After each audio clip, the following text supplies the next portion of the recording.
Graças e paz, queridos irmãos, sejam todos muito bem-vindos. Esse é o canal da nossa TV Promessa RS. Estamos iniciando a Escola Bíblica do Sul. A partir de agora, nas quintas-feiras, às 19h30, você tem um encontro aqui com a gente. Nos próximos 3 meses, faremos juntos uma jornada no livro do profeta Isaías. Assim diz o Senhor, mensagens de alerta e esperança no livro do profeta Isaías. Fique aqui com a gente, olha. Compartilhe o nosso link, você já está aqui conectado com a gente. Compartilha com todos os seus contatos, tá bom? Ajuda a gente a divulgar o nosso programa. Deixe o seu like, por gentileza, deixe o seu joinha e se inscreva aqui no nosso canal. Olha, TV Promessa RS. Se inscreva e vem com a gente.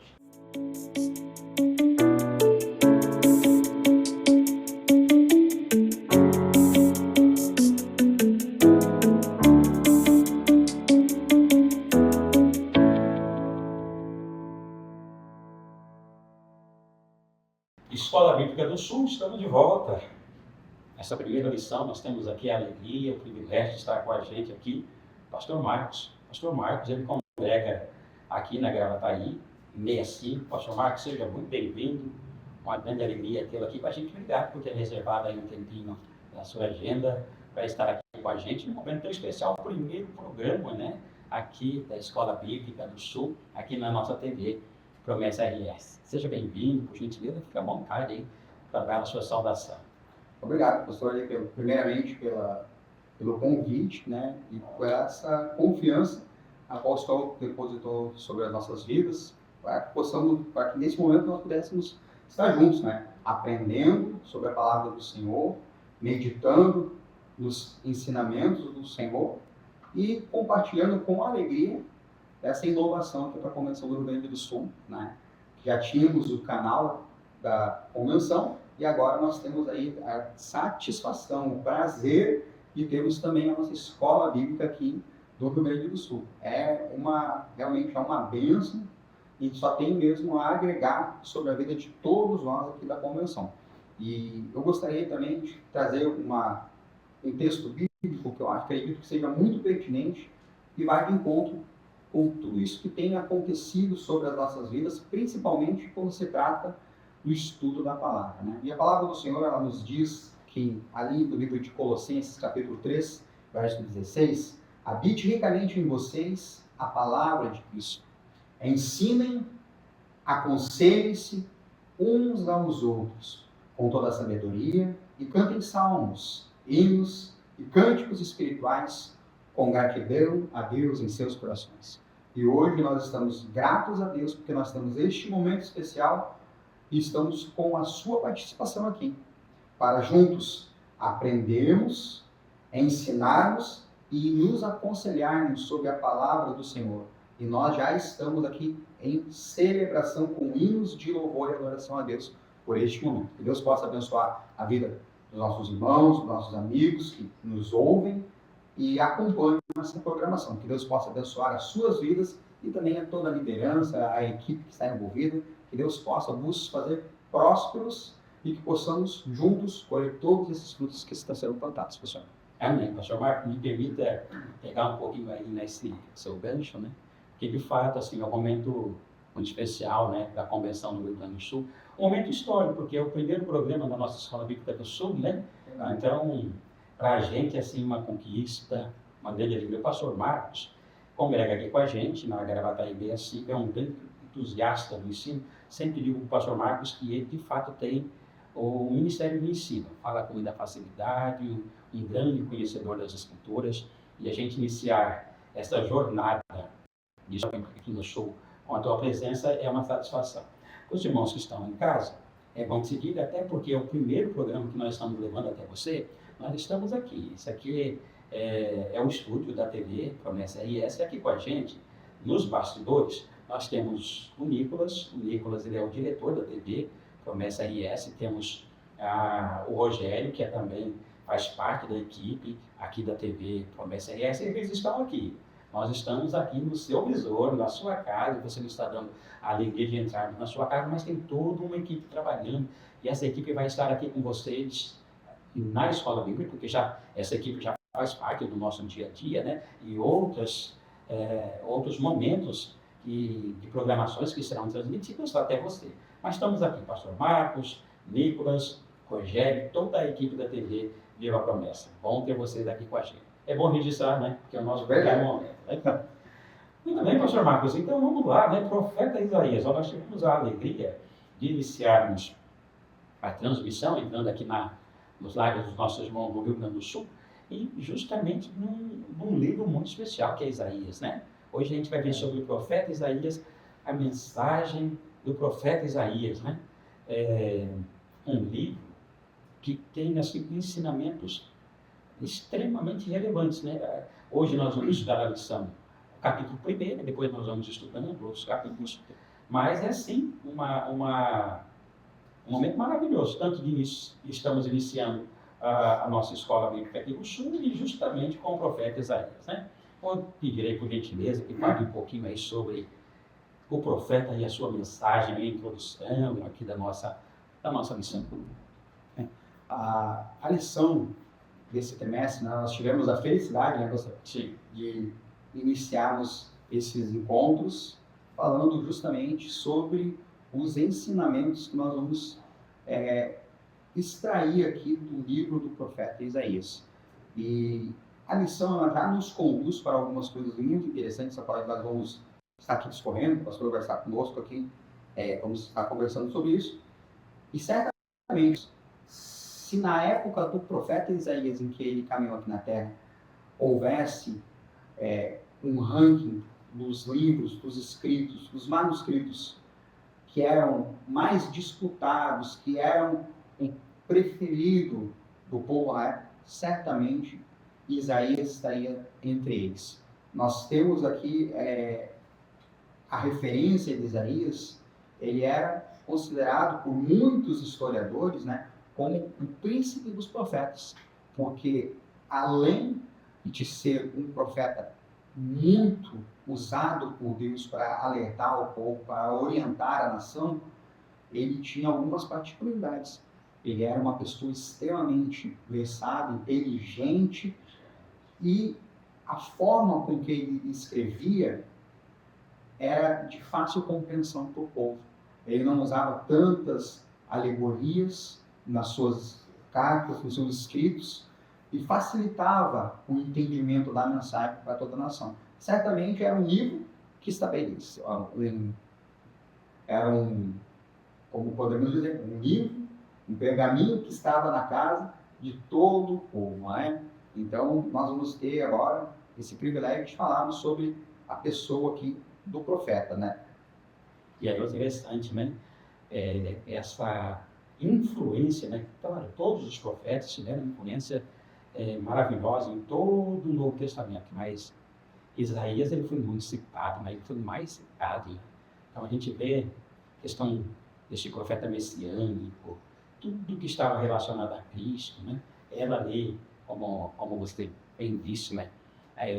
Estava ali entre os primeiros, né? Se tivéssemos que trazer Isaías para o dia de hoje, certamente estaria ali entre os primeiros do ranking, né? Os mais acessados, né?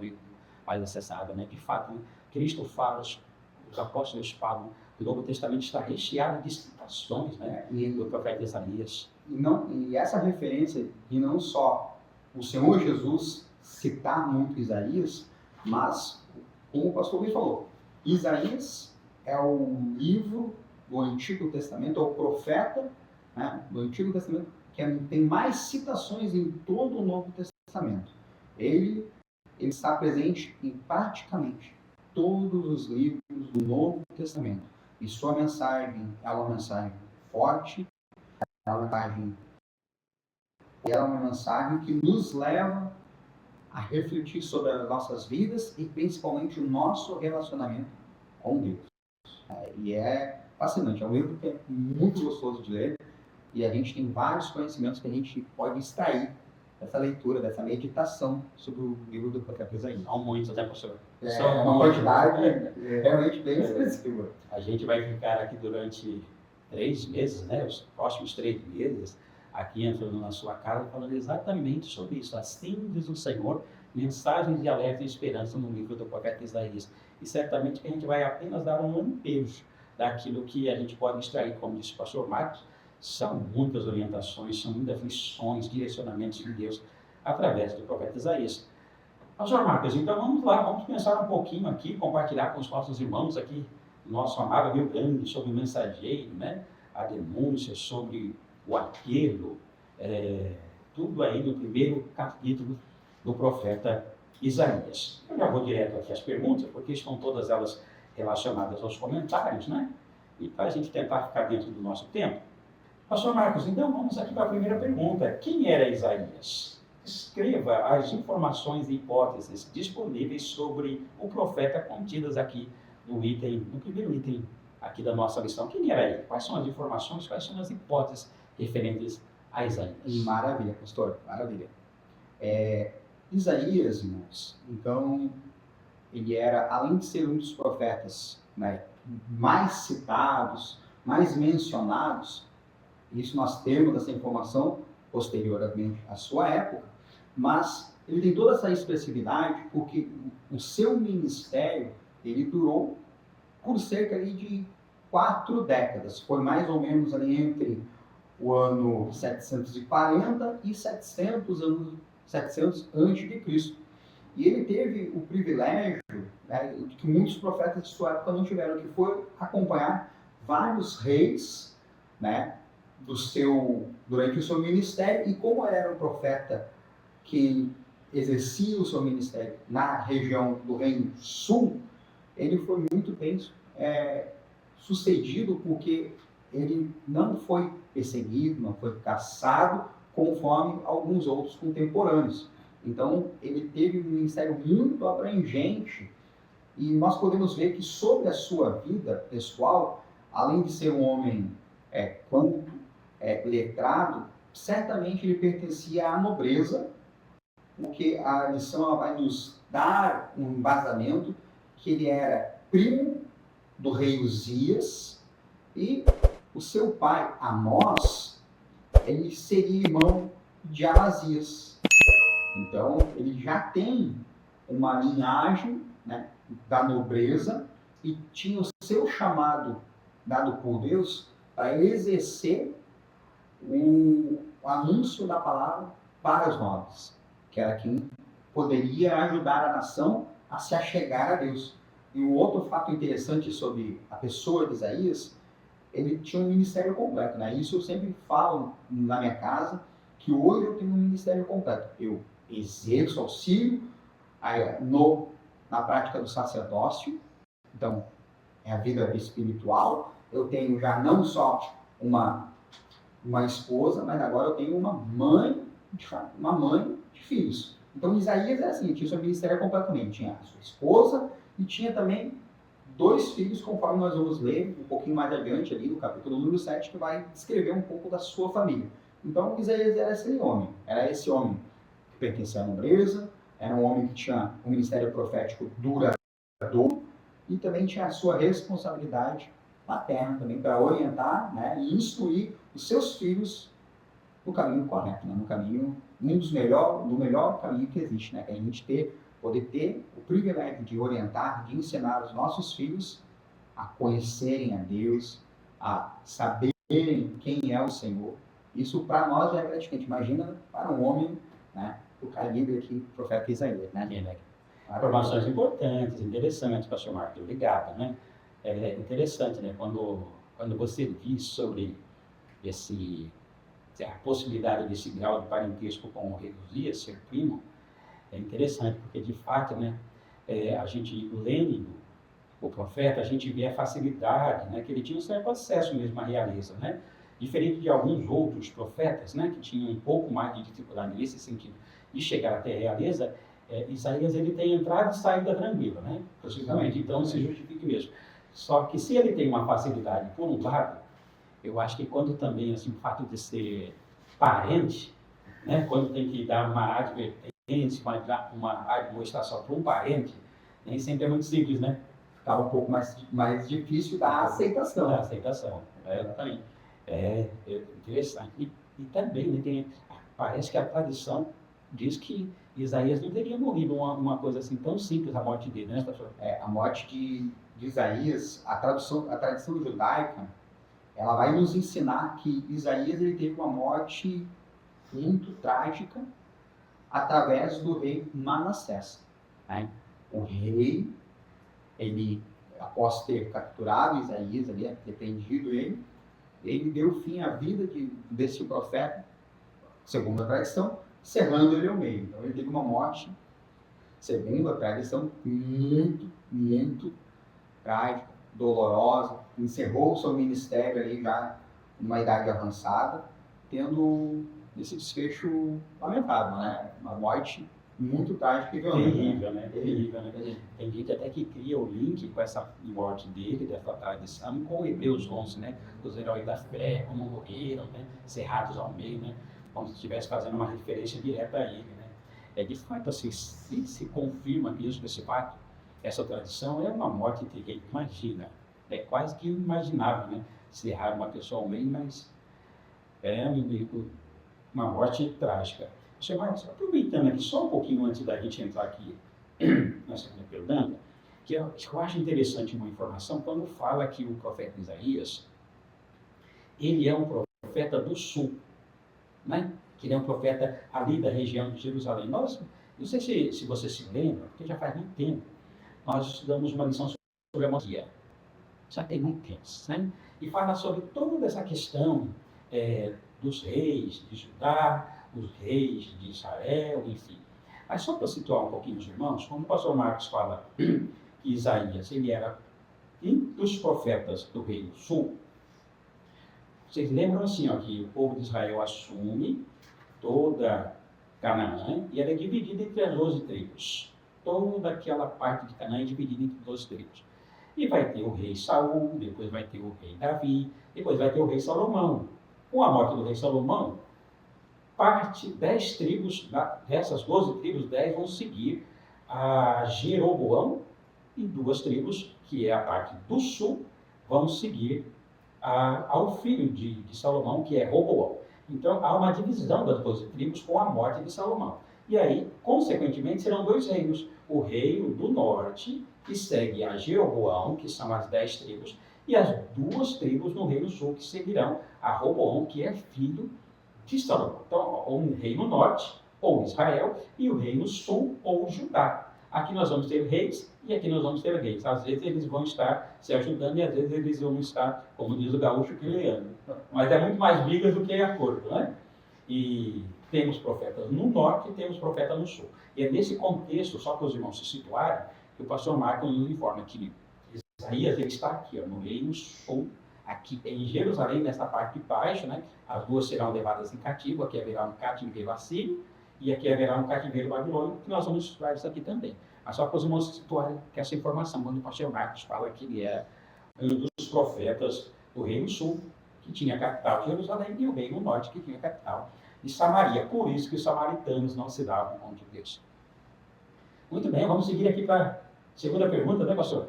Vamos lá. Muito bem. Lembra que Isaías, em os versículos de 2 ao 4 e o 21 responde: como o principal pecado de Jerusalém e Judá, descrito com 3 analogias pelo profeta, e por que ele é o principal, baseie-se também no item 2. Qual o principal pecado de Jerusalém descrito? E o texto aqui fala sobre 3 analogias feitas pelo profeta Isaías. E por que ele é o principal? Ajuda a gente, pastor. A nação, nessa época, ela estava vivenciando realmente um período muito triste de declínio espiritual. E, embora existiam muitos pecados, muitos erros que eram cometidos pela nação, além, é claro, a lição ela vai nos apoiar, colocando em evidência a corrupção, imoralidade, injustiças. O maior pecado,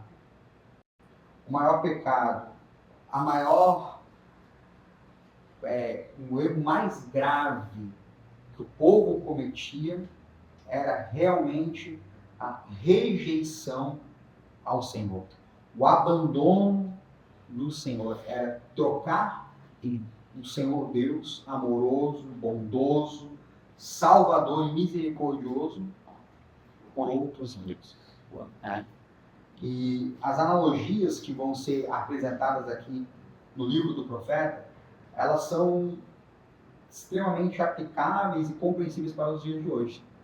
E a primeira vai ser como os filhos que se rebelam contra os pais após um cuidado amoroso, afetuoso.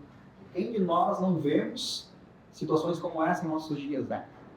O casal, pai, mamãe, lá educam, ensinam, dão amor, carinho, doam-se, às vezes até muito mais do que podem, para o bem-estar dos filhos. E estes, em retribuição, se rebelam, e aí vemos casos dos filhos batendo os pais, aprisionando, fazendo cárcere privado dos pais. Aí vemos situações lastimáveis sobre essa analogia ainda em nossos dias. Né? Os filhos que foram criados com tanto amor, carinho, se rebelando com violência, com ingratidão para os pais. A segunda analogia que nós vamos ver é aquele animal que se rebela contra o seu dono. Né? Está o criador, o tratador daquele animal, dando comida, dando o bom trato, o alimentando, e este animal, com violência, se rebela contra o seu tratador.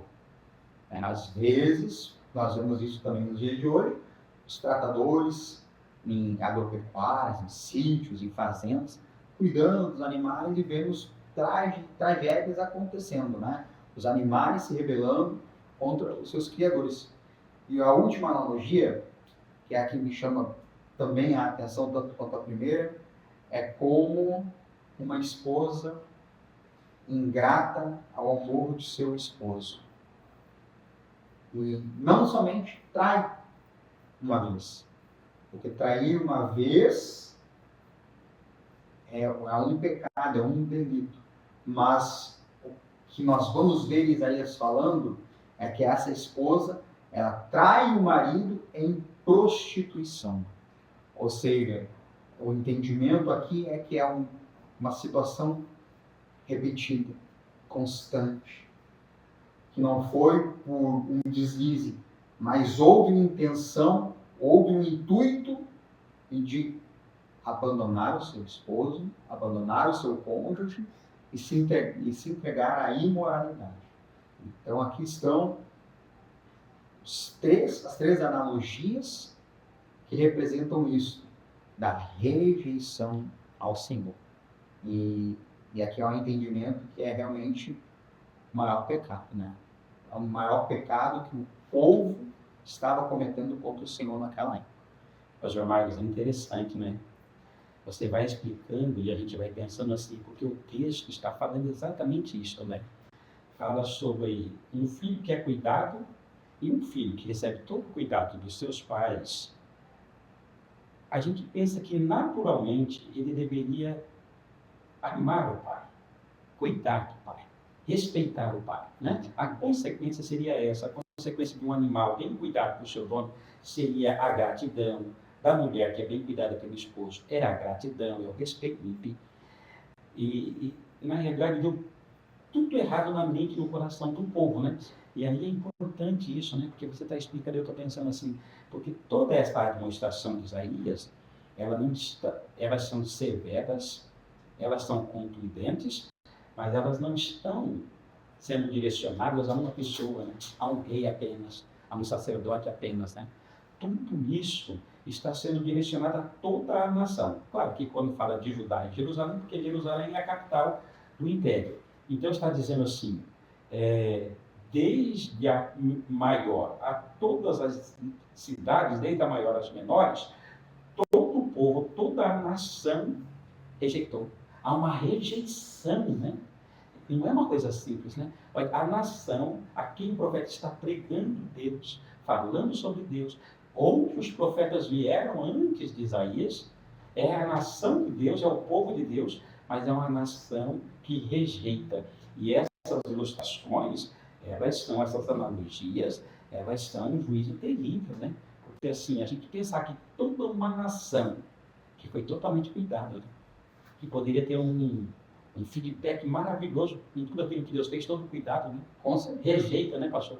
Com certeza. Que coisa. E o senhor está fazendo uma colocação que realmente a mensagem de Isaías, ela não era direcionada para a realeza, não era direcionada somente para os nobres, mas ela era direcionada para toda a nação. E no capítulo 1, no verso 21, onde a gente encontra essa terceira analogia, Isaías ele vai dizer assim, como, né, indagando, como se fez prostituta a cidade fiel.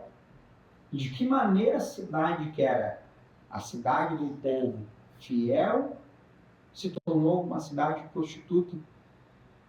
Ela que estava cheia de justiça, já foi justa em algum momento, já foi fiel em algum momento, e agora Isaías ele vai falar que a cidade agora ela é uma cidade entregue à prostituição, nela onde habitava a retidão, agora só restaram assassinos. Então, realmente o povo estava abandonaram, rejeitaram o amor de Deus. E isso é uma mensagem pesada. Uma mensagem pesada que nos traz tristeza. E se a gente abre a janela da nossa casa hoje, nós vamos num cenário alarmante, muito próximo dessa situação moral que era encontrada em Jerusalém. Que coisa, né, pastor? E eu volto a pensar assim, né? São condições espirituais, morais e sociais que realmente desagradam a Deus, né? O povo se perdeu, né? O povo se perdeu. E pastor Marcos, para entrar na terceira pergunta, é interessante, né? Porque assim, este povo está perdido espiritualmente. Este povo está perdido moralmente. Este povo está perdido socialmente. Cada um por si. Não tem mais nenhum tipo de elo no sentido de amabilidade, de cortesia, né? Não tem. Mas, por outro lado, estão lá, né, oferecendo seus sacrifícios, estão lá cumprindo as suas leis, matando os seus animais, frequentando os seus cultos, né? Tudo parece normal. Quem olha de um olhar externo, né? Vendo como o homem vê, não como Deus vê, parece que está tudo bem, porque a religião segue. Todo mundo continua matando o seu cordeirinho, continua aquela coisa toda, né? E aqui, com base no item 2 do comentário, a terceira pergunta diz assim, ó, por que é possível afirmar que os hebreus, na época de Isaías, viviam uma mera religiosidade desprovida da verdadeira piedade? Como que a gente pode constatar isso, pastor Marcos?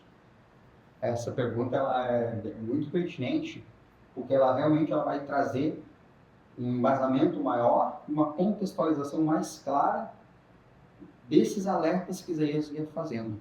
Se nós analisarmos os capítulo 1, os versos que vão se seguir, né, após os versos 11 a 15, um pouco mais ao 17, indo até o 29, nós vamos ver que o povo, enquanto estava entregue à violência, à prostituição, à rejeição a Deus, no seu cotidiano, no seu dia, enquanto eles estavam praticando as injustiças contra as viúvas e os órfãos, enquanto estavam praticando assassinatos, e aí vamos ter os respaldos, né?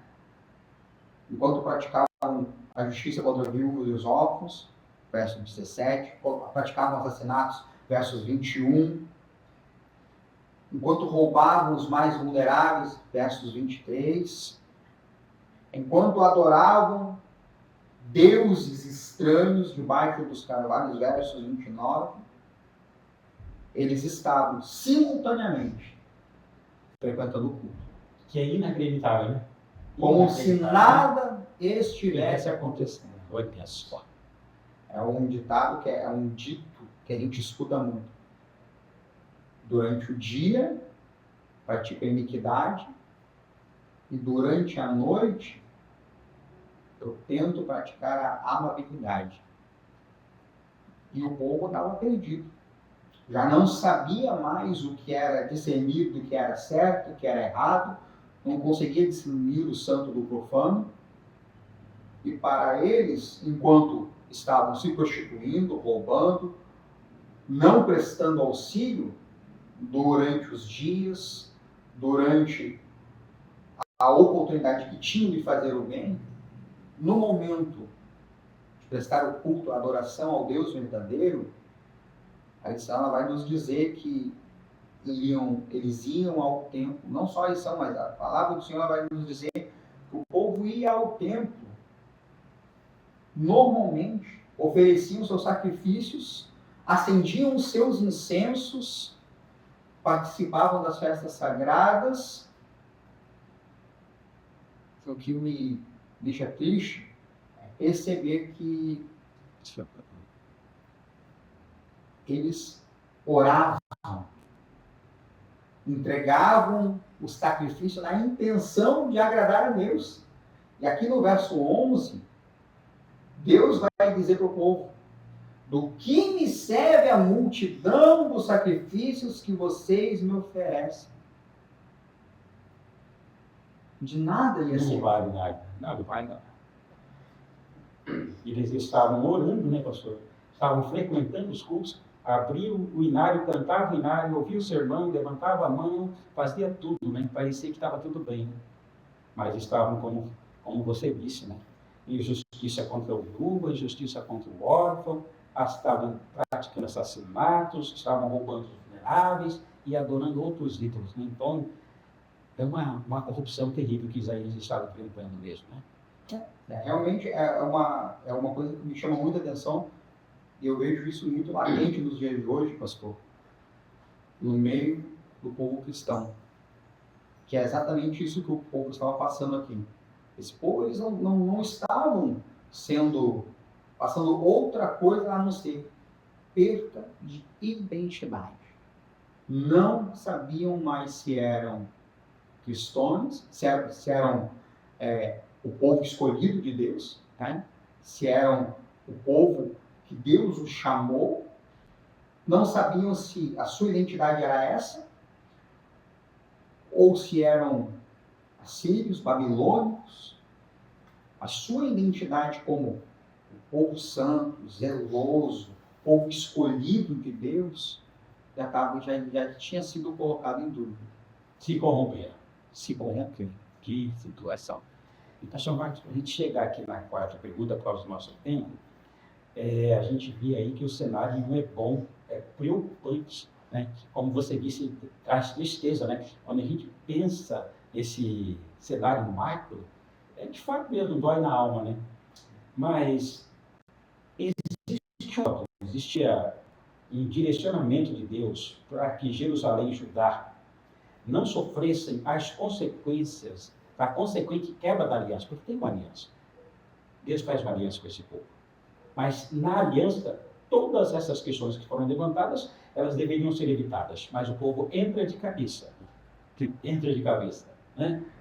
Qual que é o conselho de Isaías? Qual que é a solução que ele apresenta então, para esse povo aqui dentro da sua mensagem? Isaías tem um direcionamento para eles? Qual que é, pastor? Tem, e esse direcionamento que Isaías apresenta ao povo, que está nessa situação lastimável, triste, é a mesma solução que nós temos hoje para as nossas vidas. É a mesma solução que nós apresentamos para as pessoas que buscam, que almejam uma mudança de vida. Que é a mesma mensagem que Jesus também propagou. E Isaías vai usar o verso 27 para nos alertar, dizendo assim: Sião será redimida pelo direito, e os que se arrependerem pela justiça. Então, respondendo de forma bem objetiva, pastor, qual é o único modo de Jerusalém e Judá não sofrerem as consequências da quebra de aliança? Era se arrepender. Se arrepender dos seus pecados, se arrependerem de suas atitudes e se voltarem uma vez mais ao Senhor. Se voltarem uma vez mais em adoração, em santificação e em dedicação ao Senhor. E aí todas essas consequências estão resumidas. Não adianta só eu ouvir, ensinar e não praticar. E Jesus vai nos falar, bem-aventurado aquele que ouve, bem-aventurado aquele que escuta, mas aquele que é muito mais do que feliz, muito mais do que bem-aventurado, é aquele que pratica essas palavras. Que bonito, pastor, parabéns, que bênção, né? Por vir explicação, né? E eu fico pensando assim, arrependimento, né? Deus está dizendo, então, através do profeta Isaías, que ele tem perdão, né? E se o povo se voltar para ele, se deixar de ser filho rebelde, se deixar de ser um animal raivoso, e se deixar de ser uma mulher prostituta, e se retornar para ele, ele está de braços abertos, tem perdão de Deus para esse povo. Tem perdão de sobra, Que se sobra, né? Porque o amor de Deus é algo tão grandioso, e é o que pouco falamos em nosso cotidiano, né? O amor de Deus, ele nos constrange, porque nós não éramos merecedores, não éramos dignos, e o Senhor, antes de nós acharmos que nós amamos Ele, Ele vai lá e nos diz, eu te amei, eu te escolhi. Quando nós damos esse passo gigante, que é se arrepender dos nossos erros, das nossas práticas, da nossa corrupção, da nossa imoralidade, de tudo aquilo que nós fazemos, pensamos, que se vai contra a palavra do Senhor, e nós nos arrependemos dessa vida, o Senhor, ele tem um amor que nos constrange. E esse amor, além de nos constranger, ele nos muda, nos transforma, nos aperfeiçoa, né? E ainda nos dá a esperança de irmos morar num lugar muito melhor, de desfrutarmos uma eternidade muito melhor. Amém. Que bênção, né? A gente vê então que esse perdão de Deus ofertado pelo profeta, à disposição da nação, né? Era só se arrepender, né? O perdão de Deus, ele é ilimitado, né, pastor? Mas não é incondicional. Tem uma condição para isso, né? Que é o que você acabou de explicar, o arrependimento. Se a nação tivesse se arrependido, o perdão de Deus estaria ali à disposição, né? Disponível. E como você faz essa aplicação para a gente, para todos nós, para você que está com a gente aqui na TV Promessa RS, quem sabe seja essa a grande mensagem do profeta, né? Deus que adverte de uma forma graciosa e chama uma nação ao arrependimento. Que nos chama ao arrependimento? Se nós ouvirmos, a gente desfruta melhor dessa terra. Exatamente. Pastor Marco, nós estamos caminhando então aqui para finalizar a nossa lição. Eu pediria aí que você fizesse um resumo aqui desses nossos compromissos, que diz assim, mantemos-se distante da mera religiosidade e ainda nos mantenhamos confiantes na graça purificadora. Certo. A aplicação que a gente pode trazer para esses dois tópicos, né, mantendo-se distante da mera religiosidade, essa questão de religiosidade é uma coisa que tem que trazer um cuidado para as nossas vidas. Porque imaginemos que ao final do culto, como a lição vai nos trazer, nos contextualizar, após uma celebração, um culto de adoração, nós ouvimos de Deus que Ele não teve prazer em receber aquela adoração, ou que simplesmente, de uma forma muito pior, Ele repudia essa nossa adoração. E a religiosidade, ela faz disso. É uma vida de aparência, uma vida de ilusões, uma vida de mentiras, porque eu penso que vivo uma coisa, mas na realidade estou praticando outra. Então, quando vemos a nação fazendo todas aquelas coisas que se vão contra Deus e praticando ainda o pecado, é isto que estamos tendo aqui nesse item aqui. Não podemos viver uma vida de simples religiosidade, onde as aparências se sobressaem sobre a nossa verdade de vida. E uma coisa que é muito simples, uma aplicação muito prática, é viver aquilo que pregamos, viver aquilo que acreditamos e pregar exatamente aquilo que estamos vivendo. E a segunda parte ali, mantenha-se confiante na graça purificadora, é a esperança que nós temos de, por mais que tenhamos vivido uma vida de corrupção, uma vida de pecados, uma vida imoral, mas a partir do momento em que nós reconhecemos o nosso erro, reconhecemos o nosso pecado e usamos aquilo que Isaías coloca como a única alternativa para que a aliança não seja quebrada, que é o arrependimento, o Senhor Deus ele vai nos dizer assim, ali no verso 18 do capítulo 1, embora os seus pecados sejam vermelhos como a escarlata, eles se tornarão brancos como a neve. Então, nós confiamos nessa graça que purifica, nessa graça que transforma a nossa vida suja, a nossa vida corrupta, imoral, em uma vida de bons frutos, boas maneiras, boas práticas, uma vida ética, uma vida correta, uma vida onde a justiça, uma vida onde a moralidade ela esteja presente, onde realmente façamos aquilo que o apóstolo Paulo vai ter. Deixamos transparecer Cristo em nossas atitudes. Afinal de contas, quando nós nos arrependemos, a nossa roupa, as nossas vestes que eram vermelhas como a escarlata, se tornaram brancas como a neve. E aí Deus vai nos dizer assim, os teus pecados, Marcos, os teus pecados, Alex, os teus pecados, irmãos, eu não me lembro mais. Essa é a nossa esperança, nossa confiança nessa graça purificadora. Amém. Amém. Pastor Marcos, tudo isso só no capítulo 1 de Isaías. Já pensou? Muita coisa. Temos muita coisa pela frente, né? A gente podia avançar dois trimestres da Isaías que ainda sobrava. Que sobrava. Que lindo, né? Que bênção, que bênção.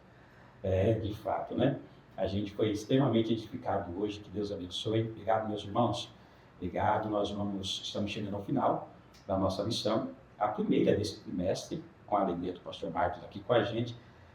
Como eu disse, né, tem muita coisa aí para a gente aprender, né? Que bênção. Obrigado, pastor. Eu vou pedir a gentileza que ele faça uma oração a nós, por todos os nossos irmãos, pedindo uma bênção e que a gente consiga, de alguma forma, com graça, aplicar, né, o ensinamento do capítulo 1, né, de viver uma vida íntegra, viver aquilo que a gente prega, confiando sempre na graça do nosso Senhor.